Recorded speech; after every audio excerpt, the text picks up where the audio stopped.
Leitura da obra maravilhosa de Machado de Assis, Memórias Póstumas de Brás Cubas, capítulo 1, Óbito do autor. Algum tempo hesitei se devia abrir estas memórias pelo princípio ou pelo fim, isto é, se poria em primeiro lugar o meu nascimento ou a minha morte. Suposto o uso vulgar seja começar pelo nascimento, duas considerações me levaram a adotar diferente método.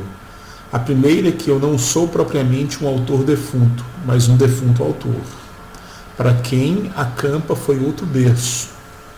A segunda é que o escrito ficaria assim mais galante e mais novo.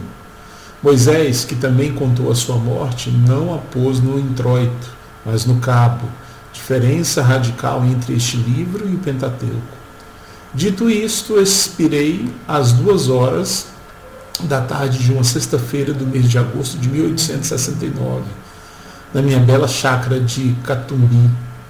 Tinha uns 64 anos, rijos e prósperos.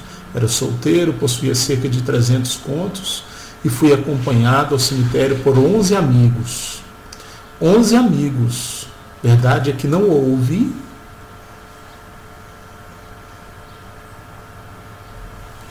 cartas nem anúncios. Acresce que chovia, peneirava. Uma chuvinha miúda, triste e constante. Tão constante e tão triste que levou um daqueles fiéis da última hora a intercalar esta engenhosa ideia no discurso que proferiu à beira da minha cova. Vós, que o conhecestes, meus senhores, vós podeis dizer comigo que a natureza parece estar chorando a perda irreparável de um dos mais belos caracteres que tem honrado a humanidade. Este ar sombrio, essas gotas do céu, aquelas nuvens escuras que cobrem o azul como um crepe funéreo, tudo isso é a dor crua e má que lhe rói a natureza às mais íntimas entranhas. Tudo isso é um sublime louvor ao nosso ilustre finado. Bom e fiel amigo, não me arrependo das 20 apólices que lhe deixei. E foi assim que cheguei à cláusula dos meus dias. Foi assim que me encaminhei para o Undiscovered Country de Hamlet, sem as ânsias nem as dúvidas do moço príncipe, mas pausado trôpego, como quem se retira tarde do espetáculo, tarde e aborrecido. Viram-me ir umas 9 ou 10 pessoas, entre elas 3 senhoras, minha irmã Sabina, casada com o Cotrim, a filha, um lírio do vale, e também Paciência. Daqui a pouco lhe direi quem era a terceira senhora. Contentem-se de saber que essa anônima, ainda que não parenta, padeceu mais do que as parentes. É verdade, padeceu mais. Não digo que se carpisse, não digo que se deixasse rolar pelo chão, convulsa. Nem o meu óbito era coisa altamente dramática. Um solteirão que expira aos 64 anos não parece que reúna em si todos os elementos de uma tragédia. E dado que sim, o que menos convinha a essa anônima era aparentá-lo. De pé, à cabeceira da cama, com os olhos estúpidos, a boca entreaberta, a triste senhora mal podia crer na minha extinção. Morto, morto, dizia consigo. E a imaginação dela, como as cegonhas que um ilustre viajante viu desferirem o voo desde o Iliso às ribas africanas, sem embargo das ruínas e dos tempos.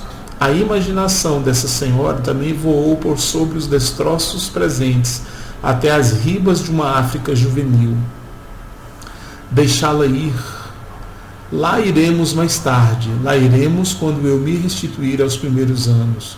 Agora quero morrer tranquilamente, metodicamente, ouvindo os soluços das damas, as falas baixas dos homens, a chuva que tamborila nas folhas de tinhorão da chácara e o som estríbulo de uma navalha que um amolador está afiando lá fora, à porta de um correio. Juro-lhes que essa orquestra da morte foi muito menos triste do que podia parecer. De certo ponto em diante chegou a ser deliciosa. A vida estribuchava-me no peito, com uns ímpetos de vaga marinha. Esvaía-se-me a consciência, eu descia a imobilidade física e moral, e o corpo fazia-se planta, e pedra, e lodo, e coisa nenhuma. Morri de uma pneumonia, mas se lhe disser que foi menos a pneumonia do que uma ideia grandiosa e útil, a causa da minha morte, é possível que o leitor me não creia, e todavia é verdade. Vou expor-lhe sumariamente o caso. Julguei-o por si mesmo. Julgue-o por si mesmo. Ok, muito obrigado. Este foi o capítulo 1 de Memórias Póstumas de Brás Cubas. Amanhã leremos o capítulo 2. Grande abraço. Aqui estão alguns resultados.